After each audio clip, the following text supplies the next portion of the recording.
Hello বন্ধুরা, career space YouTube চ্যানেলে আপনাদের সকলকে স্বাগত জানাই। আশা করি আপনারা সবাই ভালো আছেন। আজকে এই মুহূর্তে শিক্ষক নিয়োগ সংক্রান্ত যে সবচেয়ে গুরুত্বপূর্ণ আপডেট উঠে এসেছে, বিস্তারিত সেই সম্পর্কে আলোচনা করব। তাই ভিডিওটি অবশ্যই শেষ পর্যন্ত দেখবেন নিয়োগ সংক্রান্ত অনেক নতুন নতুন আপডেট পাওয়ার জন্য।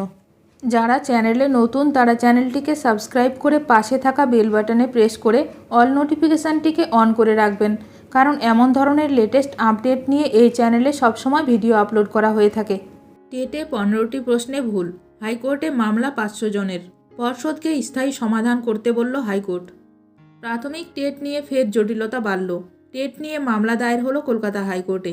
2022-এর প্রাথমিক টেটে 15টি প্রশ্নের সমস্যা আছে, এই দাবি তুলে কলকাতা হাইকোর্টে মামলা দায়ের করলেন বহু পরীক্ষার্থী। প্রাথমিক শিক্ষা পর্ষদকে এই বিষয়ে স্থায়ী সমাধান করতে বললেন বিচারপতি রাজশেখর মান্থা। কলকাতা হাইকোর্টের দ্বারস্থ মৌসনা মিত্র সহ 500 জন পরীক্ষার্থী। তাদের দাবি 2022 সালের টেটে 15টি প্রশ্ন নিয়ে বিভ্রান্তি রয়েছে, এর মধ্যে আবার বেশ কয়েকটি প্রশ্ন ভুলও ছিল। বিচারপতি রাজশেখর মান্থা প্রাথমিক শিক্ষা পর্ষদের কাছে বক্তব্য জানতে চেয়েছেন। তার মন্তব্য, প্রশ্ন ভুল নিয়ে কোনো স্থায়ী সমাধান বার করতে হবে পর্ষদকে।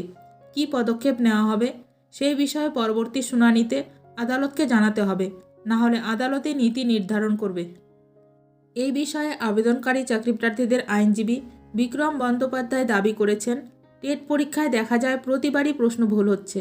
আসলে রাজ্য সরকার নিয়োগ নিয়ে জটিলতা বৃদ্ধির জন্য প্রশ্ন ভুল করে। এর আগে 2014 সাল 2017 সালের টেটে প্রশ্ন ভুল করা হয়েছিল, এবার 2022 সালের টেটেও তাই করা হয়েছে।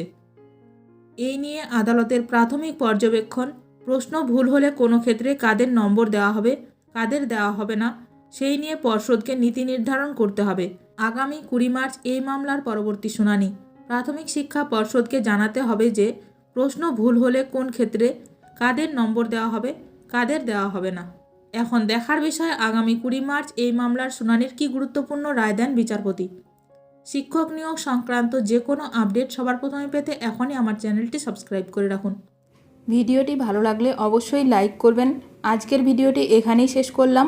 নতুন কোনো আপডেট নিয়ে দেখা হবে নেক্সট ভিডিওতে।